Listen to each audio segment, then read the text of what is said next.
Du loisir et du plein air. Maintenant, je suis prête à entendre un autre intervenant, Monsieur le député de Hochelaga-Maisonneuve. Merci, Madame la Présidente. Je vais résumer ou plutôt concentrer mon intervention alentour du dossier de la famille, dont le budget a été relativement avare de détails, relativement silencieux. D'abord, précisons ma motion de grief, parce que j'ai déjà fait un discours en l'oubliant, et on ne peut pas évidemment le redéposer à la fin. Alors, je commence avec ça maintenant. Que l'Assemblée nationale blâme sévèrement le gouvernement de la CAQ pour son abandon de l'idéal d'un Québec fou de ses enfants en refusant de prioriser la compétence de notre réseau des centres de la petite enfance dans les 8 dernières années au pouvoir. Voilà pour la motion de grève déposée.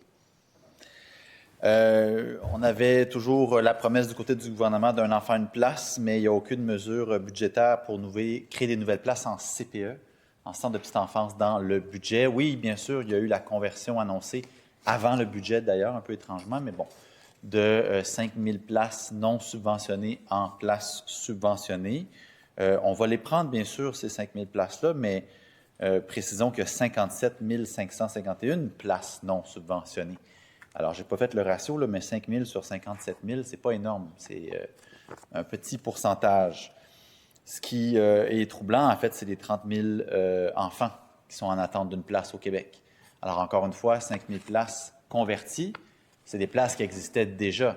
Alors, on ne rajoute pas de nouvelles places dans le réseau, encore moins dans le réseau des CPE.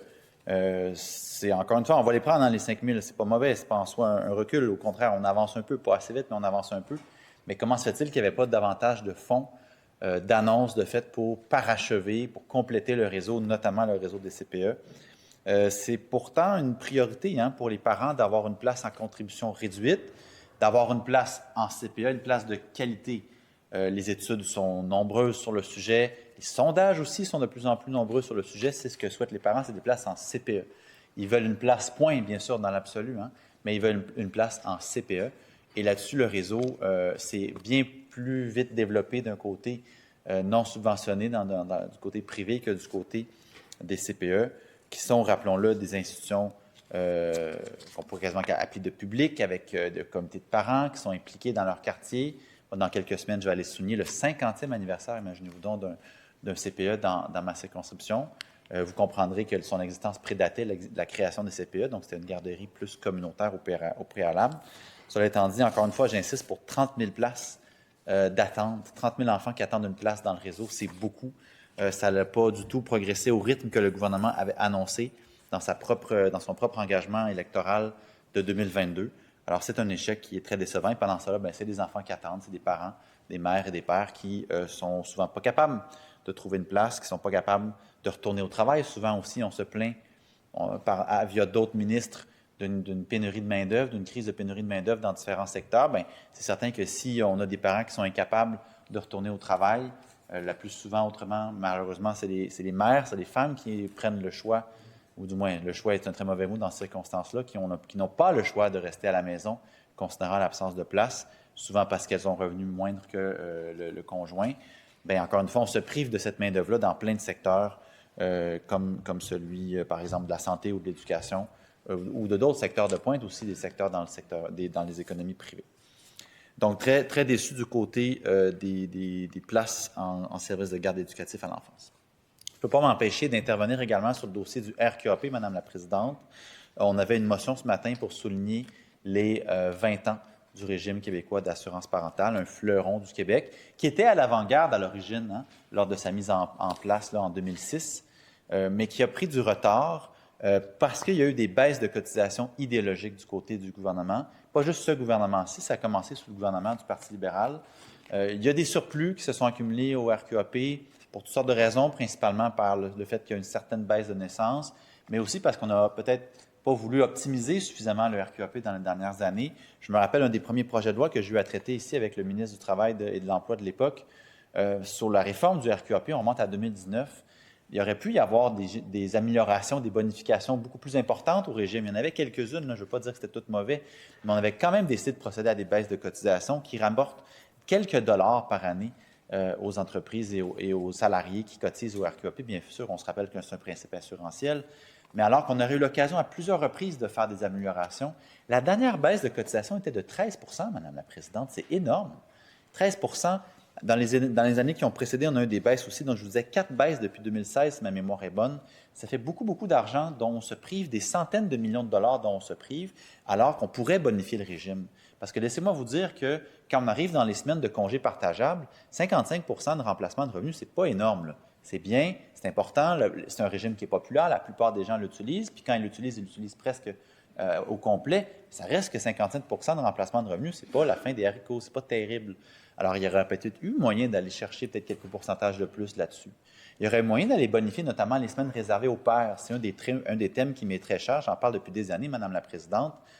Il n'y en a que 5 semaines réservées aux pères dans le régime actuel. Alors que dans plusieurs pays de l'OCDE, on monte à 5, 10, 15, des fois 20 semaines réservées aux pères. Et vous savez quoi? Le ministre nous disait à l'époque, en 2019, vous allez voir, là, on va partager, si les deux conjointes se partagent les semaines partageables, on va faire un bonus, on va rajouter quelques semaines supplémentaires. Il voulait forcer le partage des semaines dans une drôle d'incursion dans les discussions de couple. Cela étant dit, le résultat n'est pas au rendez-vous en matière de nombre de prises de semaines par les pères, entre autres.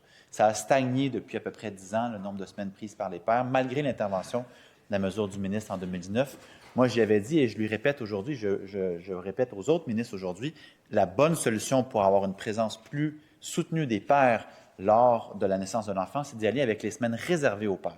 On n'en a que 5. Elles sont presque toujours utilisées, celles-là. Pourquoi? Parce qu'elles sont non transférables. On les perd si on ne les utilise pas. Et c'est malheureusement encore difficile pour beaucoup de pères dans le milieu du travail, entre autres dans le secteur privé, d'aller voir son patron et dire « je prendrais 10, 12, 20 semaines de congé. Je prendrais 3 mois de congé pour la naissance de mon enfant. » Malheureusement, encore trop souvent, des patrons vont répondre « ah ouais, tu veux prendre plus que tes 5 semaines de base?